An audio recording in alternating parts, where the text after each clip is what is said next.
Mesdames et messieurs, éminents journalistes, communicateurs, bienvenue à cette conférence de presse.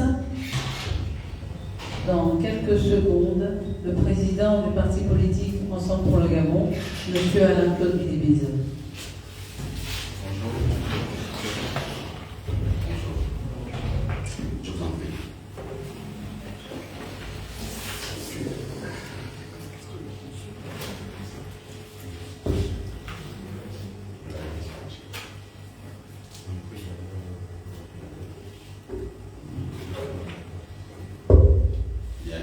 Merci beaucoup. Je vous remercie d'être venu. J'ai souhaité ce matin, mes chers compatriotes, chers amis des médias, avoir avec vous un échange articulé autour de 3 sujets principaux. Le premier portera sur la lecture que nous faisons du procès qui a eu lieu et qui a donc concerné l'ancienne famille présidentielle, Mme Sylvia Congo et son fils Liban. D'autre part, ce qu'on a appelé la victime. Nous en parlerons pour vous indiquer un peu quelle lecture nous faisons du déroulé de ce procès et des différentes condamnations qui ont été prononcées. Le deuxième sujet, c'est l'imbroglio politique né des démissions et des intérims de certains membres du gouvernement du fait des élections législatives et sénatoriales. Le troisième sujet, c'est la taxe d'habitation. Vous vous doutez bien que c'est un sujet qui nous préoccupe au plus haut point. S'agissant du premier sujet, je dois dire que, sans surprise aucune, le procès de l'ancienne première dame Sylvia Bongo Ondimba et de son fils Noureddine Bongo Valentin a tenu toutes ses promesses. Ce fut un procès politique, comme nous l'annoncions, dans la pure tradition des procès staliniens. Tous les acteurs ont parfaitement tenu le rôle. D'abord le tribunal, qui bien sûr a prononcé le verdict qui était attendu. Le tribunal, dans le cadre de ce procès, a malheureusement empêché que les Gabonais accèdent à la vérité. Les Gabonais sont demandeurs de vérité. Et ce procès a annoncé, à grand renfort médiatique, n'a pas permis que cette vérité éclate. Et pour cause, chacun a bien compris, grâce aux vidéos diffusées par M. Noureddine Bongo Valentin, que la libération annoncée comme mesure humanitaire visant à permettre à Mme Sylvia Bongo et son fils Noureddine Valentin d'aller se soigner a en fait été négociée. Négociée non pas pour des raisons médicales, telles que déclarées publiquement, mais pour des questions d'entente familiale. Et donc de cette entente familiale que les Gabonais découvrent par les vidéos de M. Noureddine Bongo Valentin, on se rend compte qu'en fait le procès était un arrangement. Un arrangement entre le pouvoir et la justice. Un arrangement pour essayer de fermer une page qu'ils ont ouverte et qu'ils ont du temps aujourd'hui à fermer. Si on veut faire le procès du régime qui a été incarné par M. Ali Bongo Ondimba, on fait le procès du régime. On décide que Ali Bongo est arrivé au pouvoir en 2009 et que de 2009 à 2023, le coup d'État, voici ce qui s'est passé. C'est la raison pour laquelle nous, Ensemble pour le Gabon, nous demandons qu'il y ait la tenue de la commission Vérité, Justice, Réparation et Réconciliation. Et ce procès a essayé de tourner une page maladroitement. Et en réalité, c'est devenu un procès politique pour des raisons que je vous ai indiquées. La première raison, c'est qu'un procès pénal de cette ampleur, où on nous annonce près de 3000 pages du dossier, il s'est tenu de manière expéditive en 48 heures chrono. Pour ce qui concerne Mme Sylvia Bongo et son fils Noureddine Bongo Valentin. En 48 heures. Au bout de 48 heures, 5 questions sont laissées sans réponse. Première question, Madame Sylvia Bongo était-elle ordonnateur de crédit de l'État? A-t-elle géré pour le compte de l'État des crédits? On n'a pas répondu à cette question. Si elle a géré des crédits, à quoi ces crédits étaient-ils destinés? Il n'y a pas eu de réponse à cette question. Si ces crédits ont été détournés, quelle a été la chaîne d'exécution de ces dépenses? Il n'y a plus de réponse. Puisqu'on a parlé de blanchiment, quelles banques ont donc contribué au blanchiment? Ces banques n'ont pas été appelées, n'ont pas été entendues. Quelles sont les entreprises, donc des personnes morales ou même des personnes physiques qui ont contribué à cela? Personne ne les a entendus et la condamnation est tombée. Elle est tombée sans qu'aucune preuve n'ait été présentée. Elle est tombée sans qu'on ait fait la démonstration de la culpabilité. Mon propos ici, qu'on s'entende bien, n'est pas de dire que tel ou tel est coupable ou innocent. Mon propos est de dire, nous nous sommes engagés en politique pour défendre la justice, l'état de droit. Et l'état de droit, il faut le défendre pour tous, pour chacun. Et que ce qui arrive aujourd'hui aux uns peut arriver demain à d'autres. Lorsque hier, certains éléments de la Young Team, en complicité avec des magistrats, et donc la justice, certains services de renseignement et de sécurité, pourchassaient ceux de la GEF, M. Blas et les siens, ils étaient loin de s'imaginer que leur tour arriverait. Et puis leur tour est arrivé, avec la même justice aux commandes. Cette fois-ci, de chasseurs hier, ils sont devenus gibier. Les autres les ont pourchassés. Et ceux qui sont là aujourd'hui, qui se permettent cette parodie, Dieu seul sait demain, cette même justice, de quel côté elle sera orientée. Et donc, le combat pour l'état de droit, pour la justice, pour la vérité, n'est pas un combat qui concerne les citoyens ordinaires, ça concerne le pays tout entier. Et lorsque nous sommes en responsabilité, ça nous concerne encore plus. Alors, je sais que la facilité, c'est de me dire, oui, vous étiez là, qu'avez-vous fait? Et j'entends régulièrement cette critique. J'ai un parcours, et qu'on aille chercher dans mon parcours si j'ai violé les droits des citoyens dans mon parcours de ministre. Est-ce que dans mon parcours de ministre, j'ai attenté à la liberté des uns et des autres? Et puis, je n'ai pas été président. J'aspire à le devenir. Et ceux qui sont là, c'est un peu de répondre de leurs actes. Et aujourd'hui, nous disons simplement que ça a été un procès politique. Il a été politique, il n'a pas permis la manifestation de la vérité. Il n'a pas permis l'expression du droit dans un contexte de justice indépendante. Et les vidéos de M. Noureddine ont montré les compromissions des hauts magistrats.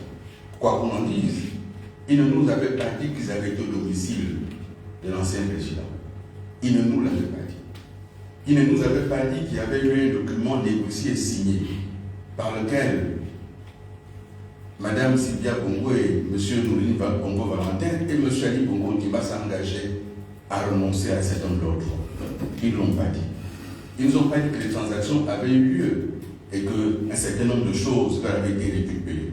Ils ne l'ont pas dit. Et à ce jour, personne ne tient la liste exacte de ce qui aurait été récupéré. Si c'est de l'argent sur quel compte le trésor a été versé.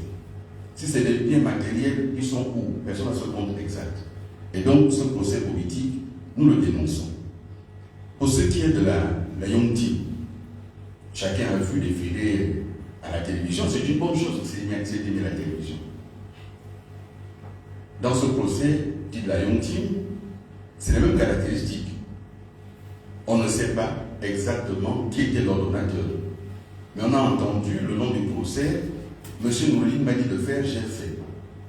Et voici donc un procès pénal qui amène à des condamnations sans qu'il y ait d'éléments matériels.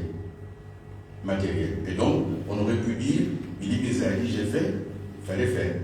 On aurait pu dire un tel autre a fait, parce que ça semble avoir été finalement quelque chose d'entendu. On nous a parlé de la période sur laquelle on jugeait. Est-ce que c'est la période où M. Noureddine Bongo Valentin était coordonnateur général? Personne ne sait. Est-ce que c'est la période d'après? Personne ne sait. Mais on découvre qu'au Gabon, on peut sortir 1 milliard, 2 milliards, 5 milliards de manière verbale, sans une note écrite. On le découvre. Et si ça a été sorti, il n'y a aucune pièce du trésor vers ce dossier. Et donc, cela interroge. Et ce procès de la Yontine, là aussi, les questions sont laissées sans réponse. Je prends un exemple. On nous avait dit que M. Jessie Elaye Koga était allé perturber la plénière du CG. Et que c'est par rapport à cela que, entre autres, il y a eu la suite que nous connaissons parce qu'il serait allé imposer des résultats. Et puis on a eu M. Elaye Koga là-bas. M. Elaye Koga a raconté ce qui s'est passé. Mais la perturbation de la plénière a eu lieu quand? Personne ne dit que la plénière était perturbée. Il dit on m'a appelé pour dire que c'est fini, il fallait enregistrer les résultats. Et le tribunal n'a pas jugé utile d'appeler à la barre, même en qualité de témoin, les responsables du CGE. On n'en sait rien. On a indiqué un montant qui a été dégagé, 500 millions de francs, pour les remettre à un responsable du CGE. Il n'a pas été entendu. Sur quelle base ces condamnations ont donc été prononcées? Je continuerai à me poser des questions. Que s'est-il passé? Et on découvre, par les auditions de M. Elaye Koga, de M. Vouranjami, de Mohamed Housseni et de tous les autres, que le coup d'État a eu lieu le 29 et pas le 30. Que le coup d'État a commencé avant les résultats. Et donc le narratif des militaires dans ce procès a été mis à nu. Le coup d'État a commencé le 29. Et on comprend bien pourquoi, on comprend mieux pourquoi, dans la Constitution, ils ont demandé l'amnistie depuis le 29. Parce qu'on se demandait pourquoi le 29. Maintenant, on a la réponse.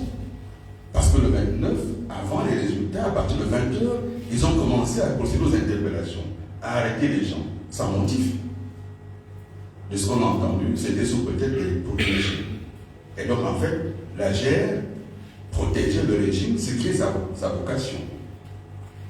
Et il l'a protégé avant de trahir. C'est ce que révèle le procès. Et on comprend mieux l'insistance du 29 dans la Constitution. Et là, nos compatriotes parlementaires de la transition, non contents d'avoir mené campagne pour une Constitution en y mettant l'amnistie sans indiquer qui en bénéficiait, une loi d'amnistie a été votée au Parlement et cette loi n'a pas non plus dit qui ça concerne. Parmi les militaires, on ne sait pas qui ça concerne. Parmi les civils, on ne sait pas non plus. Et donc, le coup d'État se poursuit dans le mensonge permanent. Et on le retrouve dans la Constitution, dans la loi. Et nous disons que, de ce point de vue, nous approuvons totalement la démarche proposée par un député. Un député nouvellement élu décide, lui, qui va demander une commission d'enquête parlementaire sur ce qui s'est passé dans notre pays entre octobre 2018 et août 2023. Moi, j'approuve et j'appuie cela. J'approuve et j'appuie en disant, mais allons plus loin. Allons en 2009, puisqu'il ne s'agit pas ici de juger Omar Bongo. C'est Ali Bongo qui va juger. Allons en 2009. Qui a fait quoi? Qui est responsable de quoi? Si Ali Bongo n'était plus en état de gouverner le pays à partir d'octobre 2018, qu'est-ce qu'on fait de ces renseignements? Est-ce qu'ils l'ont dit à quelqu'un? Qu'a fait la GR? Est-ce qu'elle l'a dit à quelqu'un? Qu'ont fait tous les autres services du pays? Qu'ont fait les institutions? Il faut qu'on en discute, il faut qu'on en parle.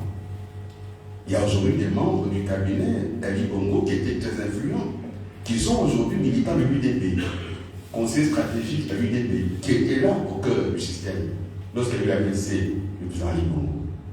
Il faut donc qu'on en parle parce que les Gabonais ont besoin de cette vérité. Sans cette vérité, on ne pourra pas restaurer le pays. Sans cette vérité, on ne pourra pas guérir ce pays. Et ce pays est malade. Et on voit bien la demande qu'il y a eu de vérité. Et ce procès, pour terminer, vous avez des personnalités qui sont jugées au mépris de la loi gabonaise, au mépris des dispositions du Code de procédure pénale s'agissant des personnes qu'on a envoyées à l'étranger. Même si on a entendu récemment que finalement ils étaient en fuite. Une fuite organisée dans un avion des pays étrangers qui arrivait au Gabon les chercher devant tous les services. On apprend qu'ils étaient en fuite. Cette manière de procéder n'est pas digne quand on y est jamais. Et donc, ils n'ont pas été notifiés à temps. Et le procureur général le savait. Et je dis que dans ce procès, nous n'étions pas sur une question de droit, nous étions sur une question politique. Et le réquisitoire du procureur général était un meeting politique, ce n'était pas du droit. Moi, je serais aujourd'hui à la place de certains, je commencerai à penser que ces messieurs veulent être ministres, parce que là, ce n'est plus du droit qu'ils faisaient, ils étaient en meeting pour plaire à leur chef. Et cette instrumentalisation de la justice fait partie des raisons pour lesquelles nous, ensemble pour le Gabon, nous disons que nous avons milité pour qu'il y ait une séparation étanche entre l'exécutif et le judiciaire. Et nous le verrons dans le second point qui va arriver. Ce second point concerne la situation politique actuelle. Cette situation politique, mesdames et messieurs, elle ne surprend que ceux qui n'ont pas fait attention au débat sur la Constitution. Ce que nous vivons aujourd'hui n'est que la conséquence de cette Constitution qui a été adoptée quasiment avec les pieds. Parce qu'on a entendu ceux qui menaient campagne pour le oui nous dire publiquement, votons d'abord, on fera le reste après. On a entendu qu'ils nous disaient, on sait qu'il y a des imperfections, mais il faut d'abord qu'on sorte de la transition. On a beau leur dire, mais regardez cet article, il est contradictoire, il est contraire à tel autre article. On disait non, non, non, allons-y seulement. Mais on va où? On y est. On est dans quoi? On est dans une constitution qui met en place un régime hybride, qui n'est ni le semi-présidentiel qu'on avait avec la Constitution de 1991, ni le régime présidentiel tel qu'il existe au Ghana, aux États-Unis, entre autres. Il s'agit d'un régime hybride. Et dans ce régime hybride qui a été fabriqué, il y a malheureusement dans la Constitution des survivances claires de l'ancienne Constitution, de l'ancien régime. Lesquelles sont ces survivances? Au moins deux ou trois. Première chose, dans la Constitution de 1991, mars 1991, qui était en vigueur jusqu'au coup d'État, lorsqu'on sortait de l'élection législative et que la Cour constitutionnelle avait proclamé de manière définitive les résultats, le Premier ministre rendait la démission de son gouvernement. Voilà qui était écrit. Et de cet instant, lui et son équipe assuraient l'expédition des affaires courantes jusqu'à la nomination d'un nouveau gouvernement. C'était le premier cas de figure. Deuxième cas de figure, on sortait de l'élection présidentielle. Dès que le président appelait seulement, mécaniquement, le chef du gouvernement rendait sa démission et celle de son gouvernement. Mais dans la Constitution actuelle, rien n'oblige au sortir de l'élection législative à la démission des gouvernements. Et pour cause, le chef de l'État et le chef du gouvernement ne peut pas démissionner. Donc rien n'oblige. Bien au contraire, l'article 70 de la Constitution actuelle, et il est utile que nous nous comprenions bien. Cet article 70 dit quoi? Il nous dit que, et je le cite, les membres du gouvernement sont choisis au sein du Parlement et en dehors de celui-ci. Voilà ce qui est écrit, noir sur blanc. Et le second alinéa de cet article nous indique également que les membres du gouvernement sont éligibles à un mandat national ou à un mandat local. C'est écrit noir sur blanc. Là où ça pose problème, c'est qu'on est en régime présidentiel. Et en régime présidentiel, on ne peut pas être un ministre et député. Sauf que dans cette constitution, ça existe. Mais l'article 73 de la même constitution introduit la contradiction majeure. Parce qu'il dit qu'on ne peut pas être ministre et remplir la charge de parlementaire. Il est écrit les fonctions de membres du gouvernement sont incompatibles avec l'exercice des mandats parlementaires. Quand on a dit que la Constitution est mauvaise, il faut la réécrire. Les voici coincés par nos propres constitutions. 1. Le gouvernement ne peut pas démissionner, puisque le chef du gouvernement lui-même ne peut pas démissionner, sauf de démissionner de son mandat de président, parce que c'est lié. 2. Il n'y a aucune contrainte faite aux membres du gouvernement de présenter des démissions individuelles. Toutes démissions individuelles doivent être, on doit procéder à un remplacement automatique. Aujourd'hui, ils ont officiellement démissionné, mais ils ont aide-de-camp, chauffeur, voiture, etc. Leurs cabinets sont en place et on attend un conseil des ministres que les cabinets font la résistance. Est-ce que ce pays vous permet? Deuxième chose. La troisième chose, les intérims, là, c'est prévu par quel texte? La Constitution n'en parle pas. Ministre intérimaire, ça n'existe pas là. Ils font l'intérim de qui? Un cas de figure concret. L'ancien ministre des Affaires étrangères a été élu président de l'Assemblée nationale. L'intérim qui a assuré la sécurité de qui? Des Affaires étrangères. Donc il reviendra après, ou autre chose. Et donc, ça montre bien que cette constitution, lorsqu'ils ont décidé de la mettre en place, ils avaient l'esprit dans la gouvernance de Omar Bongo et la lettre dans quelque chose qu'ils voulaient de nouveau. Mais ça ressemble à l'enfant qui va voir Dieu et qui dit: Seigneur, je veux un animal qui soit puissant. Ah, oui, il doit être puissant comme le lion. D'accord. Je veux un corps de lion, ok. Mais il faut aussi qu'il soit grand. Ah oui, comme quoi, la girafe. D'accord. On lui donne des pattes de girafe. Mais il faut aussi qu'il ait des défenses comme l'éléphant. D'accord. On donne les défenses de l'éléphant. Mais il faut qu'il puisse nager également. Ok. Il faut qu'il aille sur l'eau. Et qu'il puisse s'envoler aussi. On lui donne des ailes. Et puis l'animal ne bouge plus. Il n'est plus ni lion, ni éléphant, ni girafe, ni poisson, ni oiseau. C'est un monstre. Et cette constitution est un monstre. Pour en sortir, il faut la refaire. Il faut avoir le courage de réécrire cette constitution. Elle est mauvaise. Elle est mauvaise dans ce que nous venons d'indiquer. Mais elle est mauvaise également dans l'absence de séparation des pouvoirs. La commission de 1991 mettait en place la collaboration des pouvoirs. La collaboration des pouvoirs. La constitution présidentielle met en place la séparation étanche des pouvoirs. On ne peut pas à la fois être séparé et collaborer. Et là, on est dans un système hybride. Et c'est pour ça que vous avez à la tête de l'État quelqu'un qui n'a pas de vision, qui n'a pas de cap, qui n'a pas d'orientation. Il est capable de dire aux gens de la diaspora: rentrez au Gabon, il y a du travail, au Gabon, il n'y a pas de travail. Et ceux qui sont rentrés sont là, ils cherchent le travail. Dans le cas de notre jeune avocat, il y a le cas d'autres personnes qui sont rentrées et qui ne trouvent pas de travail. Il y a le cas de personnes qui ont quitté ce qu'ils avaient dans la diaspora et qui aujourd'hui n'ont plus que leurs yeux pour pleurer. Parce que ça ne s'improvise pas. Et là, nous sommes toujours en pleine improvisation. Et c'est ce manque de visage, ce manque de cap, ce manque d'orientation qui donne ce que nous avons maintenant. C'est-à-dire que, bon, écoutez, sur le plan économique, il n'y a pas de cap. On ne sait pas où on va.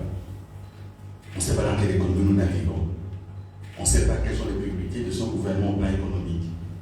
On dit qu'il faut transformer les matières premières, très bien. Où est l'énergie? Il n'y a pas. Où sont les infrastructures de transport? Il n'y a pas. La logistique, il n'y a pas. Mais transformer d'abord. Comment? C'est pas d'abord, on verra plus tard. Voici où nous en sommes. Voici où nous en sommes quand on nous annonce la création de 163 000 emplois. Ça a été annoncé à Makoko. L'avant-veille de l'élection présidentielle à Makoko. Chacun aura compris pourquoi. Mais les 163 000 emplois, c'est 3 projets qui ont été identifiés. Le port à l'eau profonde de Mayumba a-t-il commencé? Non. Le chemin de fer Bénika-Mayumba a-t-il commencé? Non. Le barrage hydroélectrique de Boué a-t-il commencé? Non. Nous sommes en décembre. Voilà l'improvisation au sommet de l'État.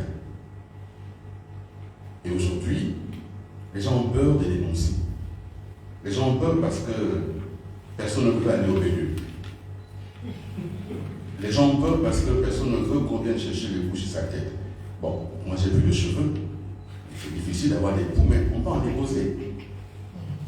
Et il ne faut pas être surpris que dans les prochaines semaines, les prochains mois, qu'on aille chercher les bouches sur la tête. Mais tant qu'il nous sera possible de dénoncer, on dénoncera. Jusqu'à ce qu'ils tous qu'ils auront déposé. Et quand je parle de manque d'orientation, manque de vision, manque de cap au plan économique, au plan social, on le retrouve avec cette taxe dite d'habitation. Tout le monde en parle. Nous allons en parler nous aussi. Mais cette taxe d'habitation intervient dans un contexte de matraquage fiscal. Là, on parle de la taxe d'habitation, mais aussi la taxe carbone, dont il faut parler. Il y a l'augmentation de certaines lois d'accise, dont il faut parler. Il y a la contribution sur les communications et télécommunications. Il faut en parler. Il y a une offensive fiscale menée par le gouvernement contre les populations, contre les ménages. Parce que c'est bien contre les ménages que c'est fait. Alors, il y en a qui ont parlé de l'interne technocratique, entendu ailleurs, de bouclier fiscal. J'ai lu dans la presse que le gouvernement parle de bouclier fiscal. En réalité, c'est un bouclier fiscal.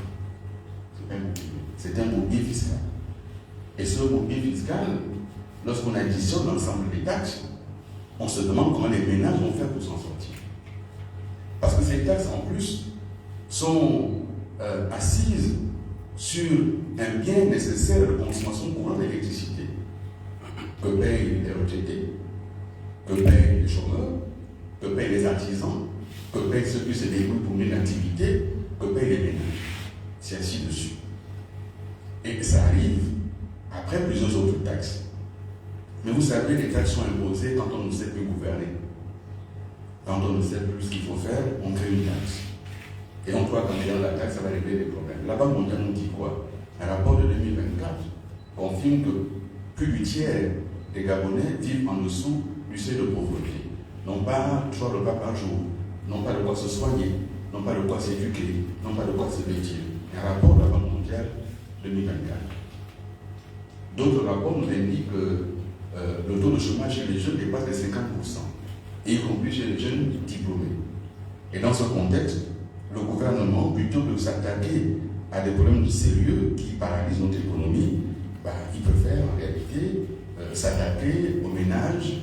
Là, c'est moi la vache à lait. C'est ceux qui sont les plus faciles à les taxer qu'on les chercher. Et cette taxe, lorsqu'on nous parle de taxe d'habitation, ceux qui ont pu regarder, qui se sont informés, la taxe d'habitation, il y a un certain nombre de caractéristiques pour la mettre en place. C'est d'abord sur le foncier, sur la qualité de l'habitat et des installations intérieures, sa superficie, sa surface, sa qualité. C'est aussi sur le pouvoir d'achat. Ce qui nous est proposé, ce n'est plus une taxe d'habitat, c'est une taxe sur l'électricité. C'est une taxe sur l'électricité. Pourquoi? Parce que sur la question de l'habitat, ils ont sorti donc les zones géographiques. Et pour que nous comprenions bien de quoi nous parlons, je suis ancien Premier ministre. Je vis à Angers. On peut présumer que j'ai un niveau de vie qui me permettrait de m'acquitter de ce qui est demandé à 20 000 francs. Ok. Mon veilleur de nuit vit à Angers également. Lui aussi va payer 20 000 francs. Est-ce que c'est logique? Le président de la République a une résidence à Glace, tout le monde passe par là, on voit sa résidence. À Glace, on paye 20 000. Mais l'instituteur qui vit à Glace paierait aussi 20 000. Est-ce que c'est logique? À Ozambi, on paiera 1 000 francs. Je connais des personnalités qui habitent au Carrefour Kanté. L'ancien ministre Séguédon habite là, au Carrefour Kanté. L'actuel vice-président du gouvernement habite au Carrefour Kanté. Il paiera 1 000 francs. Mais sa femme de ménage qui vit à Oedje, paiera 20 000. 10 000. C'est quoi la logique? Quelle logique qui veut un ancien Premier ministre qui vit à Bisségué paie 1000 francs à Bisségué, mais son chauffeur qui vit au charbonnage paiera 10 000. C'est quoi la logique? Quelle est la logique qui voudrait que l'ancien Premier ministre qui est à Bikélé, mon aîné comme ne Yogemba paiera 1000 francs parce qu'il vit à Bikélé, mais son aide de camp qui habite à Dibadiba paiera plus cher? C'est quoi la logique? Cette catégorisation par zone, elle tient sur quoi? Le Gabon a cette particularité, hormis l'exemple peut-être de la Sablière, que dans les mêmes quartiers on côtoie tout le monde, les hauts cadres, les cadres moyens, les retraités, les chômeurs, les artisans, les commerçants. Vous avez donc un député qui vit à Québec, qui paiera 1000 francs parce qu'il vit à Québec, c'est un député. Mais son attaché parlementaire qui vit au charbonnage paiera 10 000. C'est quoi la logique? Et donc, il y a une telle absence de logique qu'en réalité, le gouvernement, s'il était sérieux, devait reculer. Il devait prendre le temps de réfléchir encore un peu plus. Mais pourquoi nous, à notre époque, nous n'avons pas récupéré cet impôt? Parce que nous étions confrontés à des réalités simples. Si on va appliquer l'impôt, la taxe d'habitation, il faut organiser le foncier. Il faut l'organiser. Est-ce que le foncier est organisé? Non. Il faut attribuer les titres fonciers. Il faut que j'en ai les titres fonciers. Est-ce qu'on les a? Non. Il faut aller vérifier la qualité de l'habitat, l'urbanisation, les services publics qui sont offerts. Est-ce qu'on a des crèches? Est-ce qu'on a des jardins publics? Est-ce qu'on a des pompiers? Est-ce qu'on a des commissariats? Est-ce qu'on a des écoles? Est-ce qu'on a des hôpitaux? Si on ne les a pas, la taxe d'habitation, on la récupère pour faire quoi? Là où c'est institué, on sait à quoi ça sert. Mais ce qui est fait là, c'est à quoi? C'est pour cela que moi j'appelle clairement à désobéir à cela. Et c'est pour cela que je lance un appel aux forces d'opposition qui existent encore dans ce pays, aux syndicats de travailleurs, du public comme du privé, à ceux qui restent encore de société civile dans ce pays. Je lance un appel pour qu'on se retrouve et qu'on examine de quelle manière mettre un fonds contre ces taxes. Il faut lutter contre ces taxes qui va fragiliser les ménages. Un couple de retraités vivant à Antrago, là en Ngongé, Antrago, va payer 20 000 francs. Va payer plus que le vice-président du gouvernement qui vit à Ozangue. Quelle est la logique de ça? Les pensions de retraite n'ont pas été revalorisées. Les salaires n'ont pas été. C'est sous Ali Bongo que les salaires ont été revalorisés, passant de 80 000 le SMIC à 150 000. C'est sous Ali Bongo qu'au niveau de la fonction publique, on a adopté un nouveau système de rémunération en 2015. Et depuis, plus rien. Donc avant d'avoir fait quoi que ce soit, pour les populations fragiles, on vient frapper dans le portefeuille. C'est indécent. C'est indécent parce qu'on évite de s'attaquer aux vrais problèmes. La corruption endémique, il fallait chercher l'argent de cette corruption. Et quand on regarde le montant recherché, 2 milliards 800 millions. Mais ce même gouvernement nous a annoncé, il y a quelques jours, qu'il y a pour 2 milliards 200 millions d'argent payé par l'État pour des lois administratives non occupées. Il n'y a qu'à récupérer cet argent. On a 150 milliards de francs CFA, 156 milliards pour les fonds politiques du président.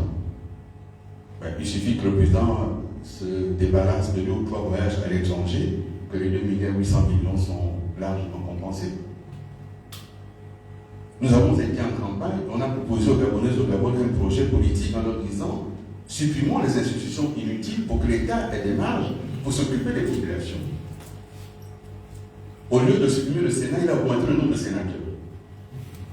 Il a augmenté les salaires des députés et des sénateurs.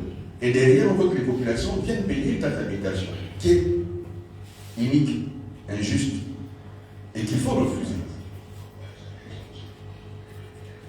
Là où il fallait trouver des ressources, c'est également dans ces marchés publics qui sont passés sans appel d'offres, sans évaluer le coût réel.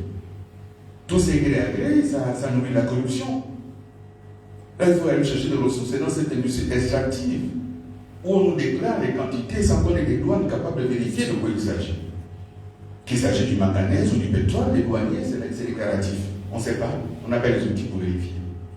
C'est là qu'il fallait chercher. Et nous disons, non, ça suffit. Ça suffit de pressuриser les Gabonais, ça suffit de précariser les Gabonais. Vous n'avez pas encore créé l'emploi pour eux, vous n'avez pas encore augmenté le revenu, ce n'est pas la peine de vous en prendre au Gabon. Baissez votre niveau de vie, baissez le train de vie de l'État. C'est à ce moment-là que vous avez des marges pour permettre d'avoir un petit social digne de ce nom. Aujourd'hui, la PNGS ne fonctionne plus. Et à côté de cette taxe d'habitation, il y a une taxe dont il faut que je vous parle. C'est la taxe carbone. C'est facile de dire aux gens, la taxe carbone sera payée par les compagnies aériennes, les compagnies maritimes. Ce n'est pas vous qui allez payer, mais c'est faux, c'est une hypocrisie magnifique. Parce que la compagnie aérienne, elle va répercuter sur le coût du billet d'avion. Si c'est du fret, c'est le yaourt qui coûtera plus cher. C'est le médicament qui sera transporté par l'avion qui coûtera plus cher. Si ce n'est pas bateau, c'est tout ce que nous consommons. Et nous savons bien que nous importons tout, ou presque. Et donc tout va augmenter. Comment est-ce possible d'avoir été candidat là, il y a quelques mois, d'avoir dit aux Gabonais publiquement qu'il n'y aura pas de problème d'argent pendant tout le mandat, d'avoir dit il y a l'argent, j'ai réglé tous les problèmes. Et puis on se rend compte que, comme toujours, il fallait entendre le contraire de ce qu'il disait. Je vous l'ai déjà dit, chaque fois qu'il parle, il vaut mieux entendre le contraire. Parce que quand il dit à gauche, c'est à droite qu'il se situe. Et là, aujourd'hui, nous y sommes. Et donc, oui, moi j'appelle les forces politiques gabonaises à se retrouver. Ce n'est pas une question de leadership, je ne cherche pas un leadership. Les plus anciens, les plus acquéris, ceux qui sont là avant moi dans l'opposition et qui sont encore là, retrouvons-nous. Prenez l'initiative, retrouvons-nous. Les syndicats de travailleurs et du secteur public et privé, retrouvons-nous. Et mettons en place des actions réfléchies pour que cette taxe ne soit pas imposée aux Gabonais. Ce serait un échec terrible de la classe politique et des syndicats que ces taxes soient imposées et que chacun finisse par la payer. Quand je dis que c'est une taxe de l'électricité, je termine sur cet exemple-là. Si vous recevez demain votre facture hors et d'âne, 120 000, et que vous arrivez avec les 120 000, que faire avec ce genre? Vous demandez de payer 20 000 de plus pour que vous ayez vos 120 000 de consommation, ou on va récupérer les 20 000 qui vont faire que finalement vous avez 100 000 de consommation. Mais le contrat que nous avons avec la SEG, parce que chacun qui a un abonnement, c'est un contrat. Dans ce contrat, il n'est pas prévu que la SEG récupère les impôts pour le compte de l'État. Et donc pourquoi la SEG va me priver des unités suffisantes que j'ai payées? Parce qu'il faut que la SEG récupère sur mes unités à moi ce qu'il faut payer à l'État. Sachant que l'État doit près de 100 milliards à cette SEG. Est-ce que ce n'est pas une façon détournée pour l'État de payer cet argent qui doit à la SEG? Comment voulez-vous confier à un opérateur à qui vous devez 100 milliards le soin de vous récupérer 2 milliards 800? Que se passe-t-il dans ces conditions? Il préempte. J'ai pris les 2 milliards 800. Toi, tu me dois 100 milliards. Je fais comment pour te les rendre? Et est-ce qu'insidieusement, on n'est pas en train d'amener les Gabonais à payer une taxe pour rembourser ce que l'État doit à la SEG? C'est une question que je pose. Si la SEG à qui l'État doit de l'argent, elle récupère cet argent et le verse à la SEG, ça puisse se compte. Et ça va fonctionner. Si quelqu'un me doit de l'argent et me charge de récupérer ce que l'autre lui doit, mais je me rembourse. C'est logique. Et donc, soyons attentifs à ce qui est en train de se faire. Donc voilà, mesdames et messieurs, les 3 points que j'ai souhaité aborder pour ce matin. Le point principal étant bien sûr, tous les 3 points sont importants. La question du procès, pour nous, c'est un procès politique qui n'a pas permis la manifestation de la vérité. Et c'est un procès qui a piétiné le droit et les procédures.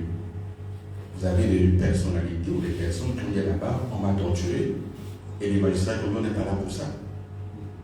Le Gabon a quand même signé et ratifié toutes les conventions internationales qui interdisent la torture, qui est un crime contre l'humanité. Donc dès l'instant où quelqu'un peut dire en plein procès public que non, j'ai été torturé, on doit arrêter le procès, ouvrir une enquête avant de continuer.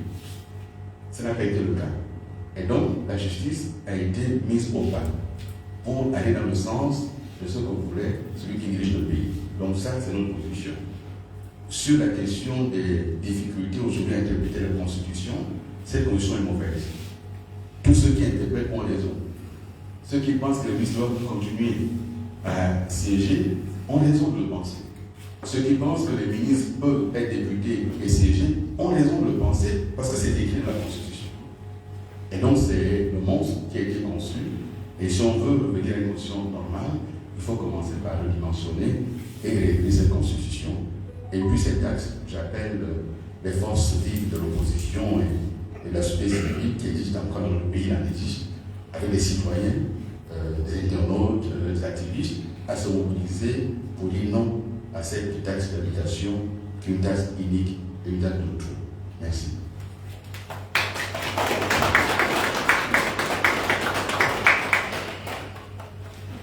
Si après ceci, il y a quelques questions.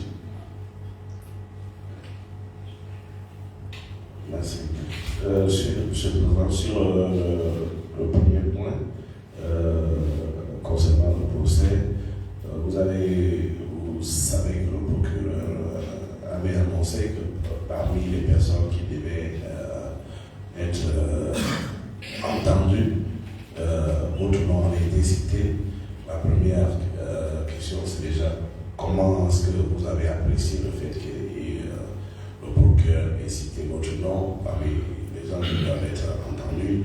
Deuxième question qui est un peu sous-jacente. Est-ce que, entre-temps, vous avez été approché ou vous avez été entendu?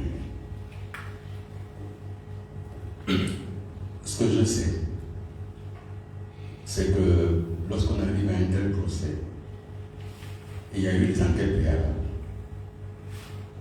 Je n'ai pas été appelé pendant les enquêtes. Il y a eu des auditions sur le juge d'instruction. Mon nom n'a jamais été cité sur le juge d'instruction.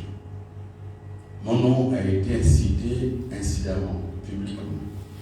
D'ailleurs, sur un sujet qui n'avait aucun rapport avec les détournements.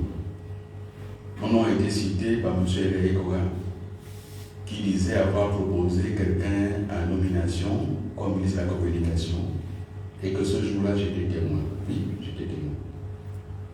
C'est un crime. Si c'est pour ça, il n'y a pas de problème. J'ai cité les gens qui étaient témoins aussi, quand d'autres membres du gouvernement ont été nommés. Parce que j'ai constitué le gouvernement et j'ai vu ce qui était témoin sur moi. Après, il y en a qui ont dit que oui, vous avez été cité sur la question des prix. Je n'ai pas été cité sur les prix. Si c'est pour cela, je vais répondre. Mais les prix commencent en haut, au sommet de l'État. Et elles vont jusqu'en bas. Et c'est curieux que lorsqu'on a parlé des prix, on a parlé de beaucoup de membres du cabinet du président, sauf des membres habillés.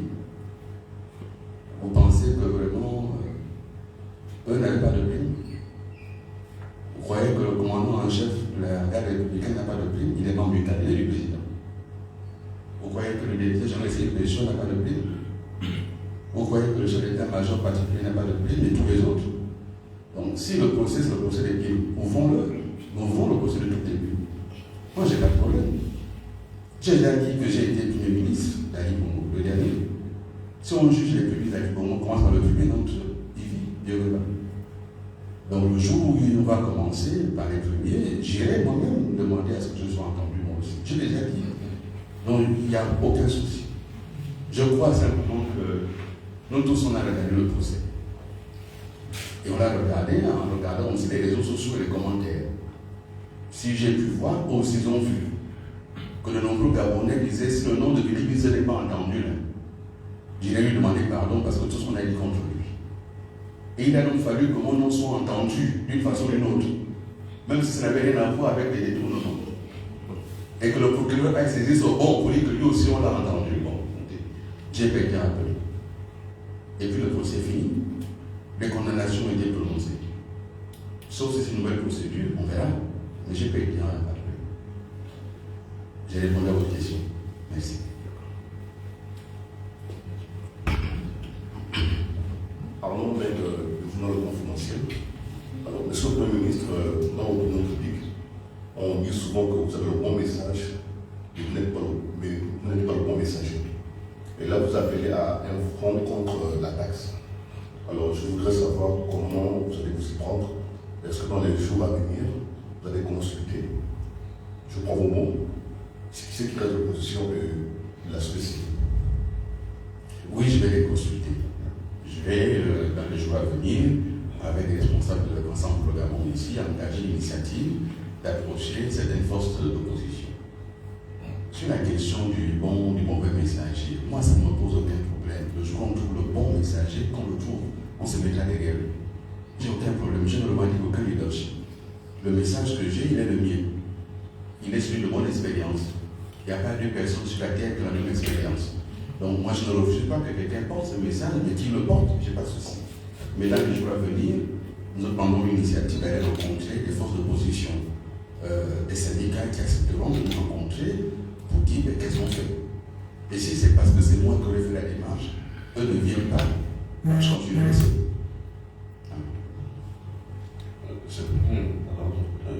Vous avez parlé des taxes tout à l'heure, mais il y a une taxe que vous connaissez bien, c'est la RAC. Quelle est la situation aujourd'hui? Vous êtes l'ancien Premier ministre. Est-ce que cette taxe est toujours touchée? Qu'est-ce qu'il y a eu aujourd'hui de cette taxe? Et comme vous, j'ai vu la loi de finances, c'était quelque chose dans la loi de finances. La RAC a une histoire. La RAC, c'est pas moi qui ai inventé la RAC. La première fois que j'ai entendu parler de la RAC, c'était au cours des États généraux de la communication, qui ont été organisés au l'État postal. Je n'étais pas ministre. Et je suis allé à ces États généraux, j'étais au palais présidentiel comme conseiller politique et porte-parole. J'ai donc assisté à ces États généraux. Les communicateurs du privé comme du public ont parlé de cette RAC. Devenu ministre, j'ai réuni ces communicateurs-là avec les techniciens du ministère, Madame Kitona, Madame Kourou, Madame Otunga, qui vient d'être promue à l'AGP. J'ai appelé les personnalités du monde des médias de la communication, tel Paul Mouketa, avec d'autres, Bachon Kumba, Imonga, Ivanga, pour regarder qu'est-ce qu'on peut faire. Et donc, dans le cadre du code de la communication, on a intégré cette RAC qui est une ressource affectée et qui a pour but d'améliorer le contenu des émissions de radio, de télévision et de financer le cinéma. Mais comme tout impôt, comme toute taxe, il revient au gouvernement ou au Parlement d'en évaluer l'impact. Moi, la RAC, j'ai quitté le ministère de la Communication en mai 2018. Je l'ai géré pendant 3 mois. Mais depuis mai 2018, il y a eu comme le ministre de la Communication. Il y en a même qui s'en sont servis pour payer les primes à leur cabine, ce qui n'était pas la mission de la RAC. Donc si aujourd'hui, on veut évaluer ce que c'est la RAC, le gouvernement est libre de regarder si on atteint l'objectif. Le Parlement est libre de regarder et de décider, soit de réorienter, soit d'abroger. Mais cette RAC, elle ne me sert pas à moi personnellement, c'est pas mon argent, c'est l'argent de l'État. Et l'État décide d'en faire ce qu'il veut. Voilà, c'est ce que je peux dire. C'est comme ces taxes que nous contestons. Parce qu'on ne comprend pas l'orientation. Les Gabonais n'ont pas l'eau, n'ont pas le courant, n'ont pas la route, n'ont pas les écoles, n'ont pas les dispensaires. Ils doivent payer une taxe d'habitation. Elle est injuste. Les zones là que je viens de déterminer. Donc dans une zone où vit un Premier ministre, et puis à côté, il y a son gardien, il paie la même taxe. C'est pas logique. Voilà. Il faut que l'impôt soit juste. Il faut qu'il soit juste, pour qu'il soit pertinent.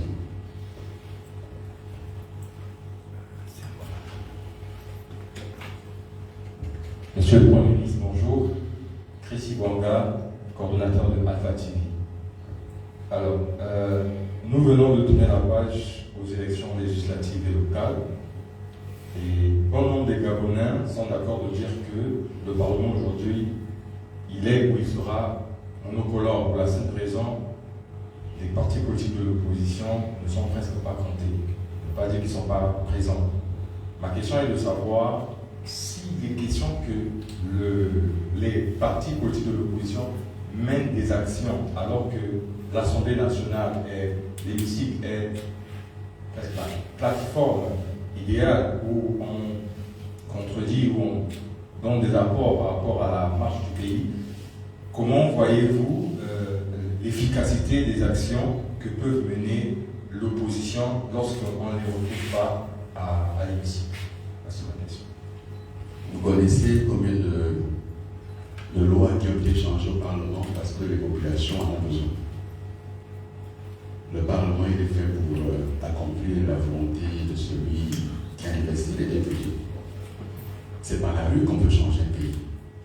Et puis, ce sont les Gabonais qui ont choisi d'envoyer à l'Assemblée ces députés. Il y a eu l'élection. La population, ceux qui ont pris 10 populations, qui ont voté 10 fois, sont les Gabonais.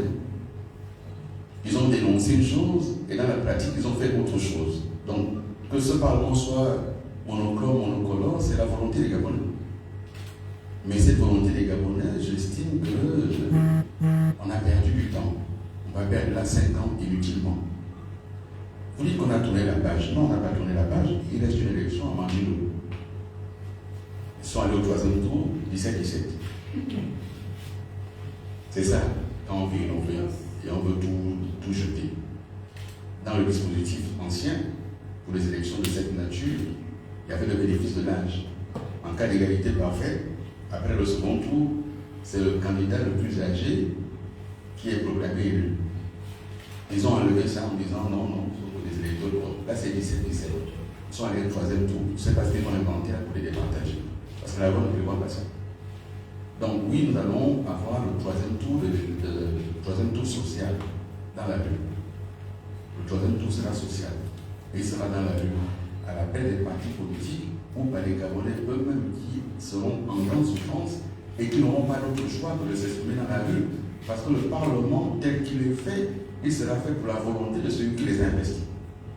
Sauf si quelques députés là-bas deviennent téméraires et sortent des rangs. Ça n'a pas arrivé aussi, il faut l'espérer. Bonjour, Monsieur le Premier ministre. Morel Mounjon du site d'actualité Gabon Media Time.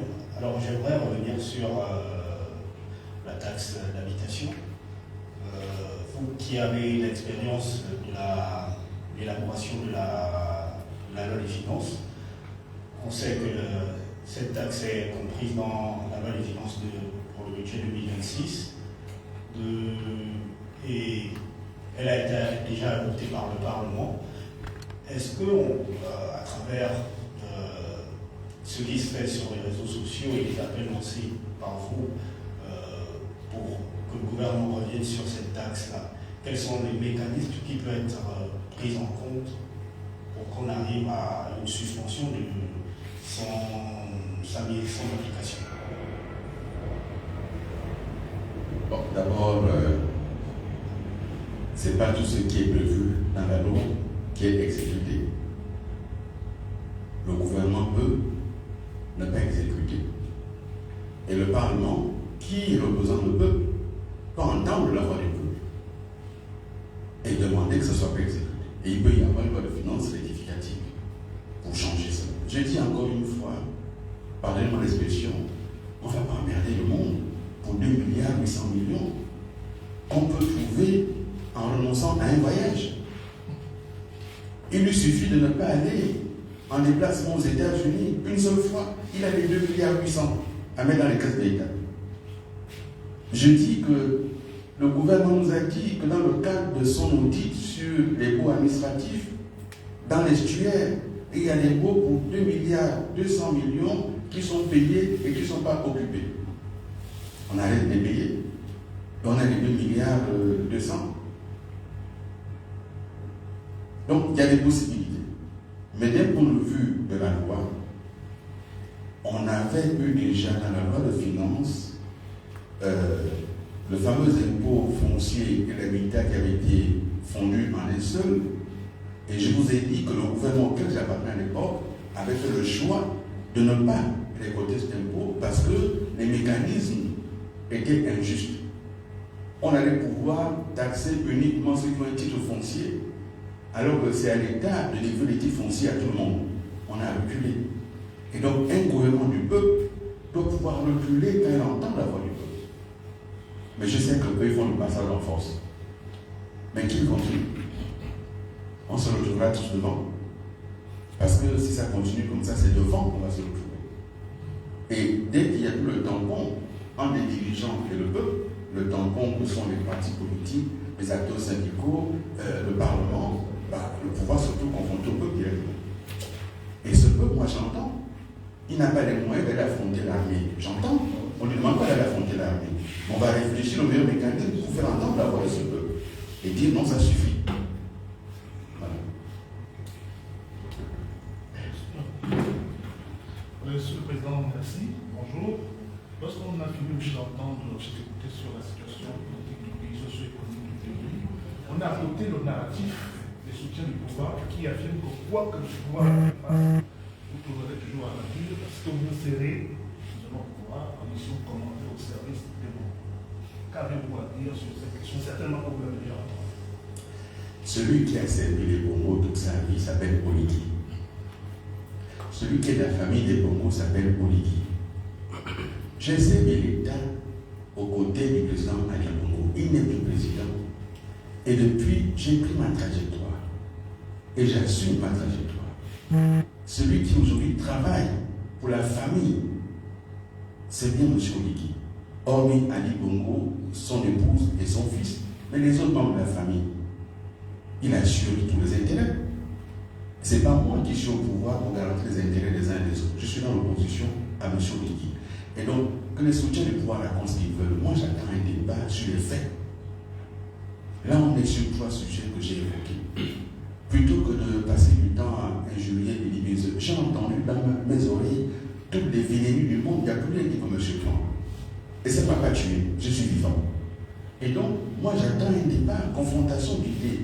J'ai dit que leur constitution est mauvaise, qu'elle prévoit une chose et son contraire, qu'on prouve le contraire.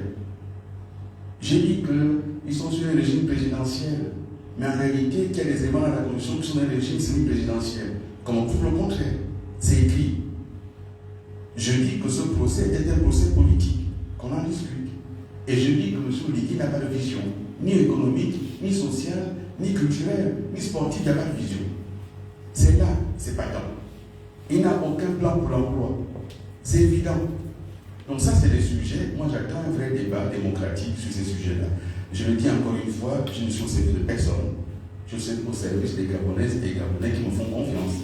Et je relève leurs positions, leurs idées, et j'ai ma propre idée. Donc, j'ai eu un temps où j'étais identifié Babessol. J'en suis parti. J'ai eu un temps où j'étais identifié Ali Bongo. J'en suis parti. Je suis identifié Béligisme. Et j'assume ma position frontale à ce régime. Parce que je pense qu'il a trompé les Gabonais. Le coup d'État était un faux coup d'État. Moi, j'ai entendu les gens dire qu'on a risqué notre vie. Mais quand vous écoutez le narratif, ils ont risqué leur vie par rapport à quoi? Ils ont affronté quel ennemi? C'est eux qui ont des armes. Ils ont décidé une nuit, pendant que Ali Bongo était dans sa résidence, de le déposer, sans lui dire qu'on le déposait. On a dit qu'on mettait sa famille à l'abri. Et chacun s'est rendu compte qu'au lieu de le mettre à l'abri, il était maintenant prisonnier. Ils ont affronté quelle adversité. Et donc ce narratif, ils doivent reconnaître que bon, ça a fait son temps. Ça a permis d'embrouiller les Gabonais, de les embarquer dans une élection sans projet. Et aujourd'hui, les Gabonais découvrent tous les jours qu'on leur a menti. Et moi, je continuerai à dire que bon, c'est à Fougamou qu'on disait Missoubala. C'est bien Fougamou, oui, c'est ça. C'est ça. Alors, il faut continuer à dire ça. Bien, c'est bon. Merci d'avoir été présent et que je vous regarde. À bientôt.